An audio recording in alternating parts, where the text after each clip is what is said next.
Hello my dear students, welcome to Nancy classes. इस video में हम लोग एक्सरसाइज 1.3 का क्वेश्चन नंबर 1 सॉल्व करने जा रहे हैं। आपकी क्लास 11th मैथ्स का चैप्टर 1 है सेट्स। उसकी 2 एक्सरसाइज कंप्लीट कर चुके हैं हम लोग अपने प्रीवियस वीडियो में, और इस वीडियो में हम एक्सरसाइज 1.3 का क्वेश्चन नंबर फर्स्ट सॉल्व करने जा रहे हैं। ठीक है, आइए स्टार्ट करते हैं। इसमें कह रहा है make correct statement by filling in the symbol. अब ये जो सिंबल है आपके, ये जो सिंबल है इसको हम कहते हैं सबसेट का सिंबल, और जब इस पे हम कट का साइन लगा देते हैं तो ये होता है कि आपका सबसेट नहीं है। ठीक है, ये आपका सबसेट नहीं है।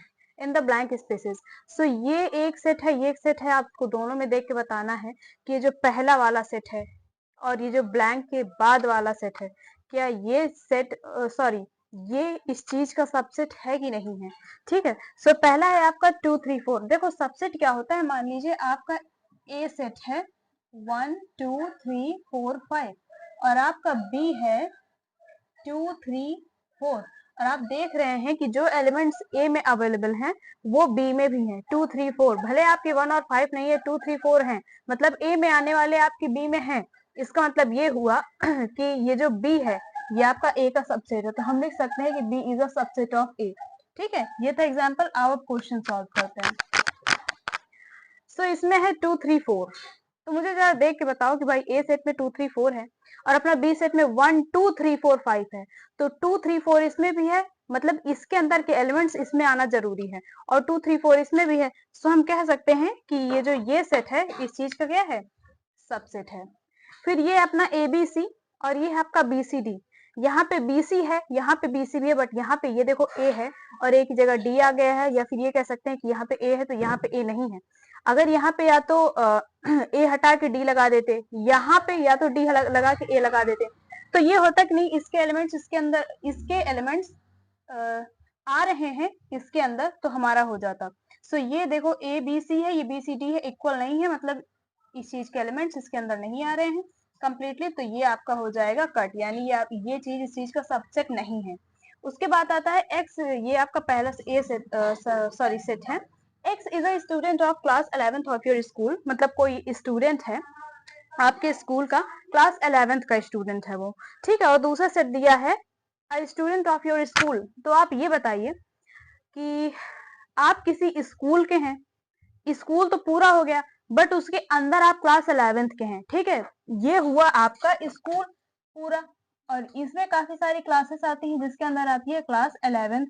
तो भाई ये सर्कल इसके अंदर है ना, तो इसके अंदर ही तो अवेलेबल हुआ ही, यानी कि इस पूरे स्कूल का क्लास 11th क्या हुआ, सबसेट हुआ। तो बिल्कुल ये आपका हो जाएगा सबसेट। फिर ये आता है x is a circle in the plane, कोई प्लेन है तो उस पे ये आपका सर्कल बना हुआ है, और ये कह रहा है is a circle in the same plane with radius 1 unit. भाई यहाँ पे तो सिर्फ सर्कल बताया गया है कि कोई प्लेन में आपका सर्किल है, वो इतनी साइज का भी हो सकता है, बड़े का भी हो सकता है, इतना भी हो सकता है, इतना भी हो सकता है, बट इसमें सिर्फ आपको एक कंडीशन दे दी गई है कि वो एक सर्कल एक प्लेन में है जिसकी सिर्फ रेडियस 1 यूनिट है, यानी इतना ही होगा जिसकी सिर्फ रेडियस आपकी क्या है, 1 यूनिट है। तो ये दोनों सेम कैसे हो सकते हैं, इसमें तो कुछ मतलब कंडीशन नहीं है कि भाई कैसा भी सर्किल हो, छोटा हो बड़ा हो, उससे कोई मतलब नहीं, बट इसमें दे दिया गया है कि सिर्फ 1 यूनिट का होना चाहिए।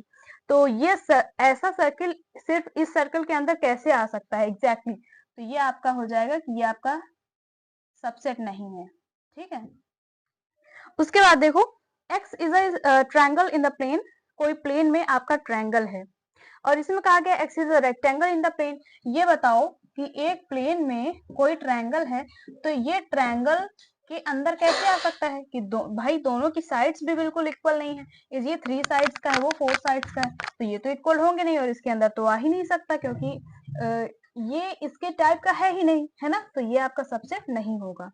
उसके बाद is an equilateral triangle in the plane, कोई प्लेन है उसके अंदर आपको ये इक्विलेटरल ट्रायंगल है जिसकी तीनों साइड्स होती हैं इक्वल, और इसमें कहा गया x is triangle in the same plane.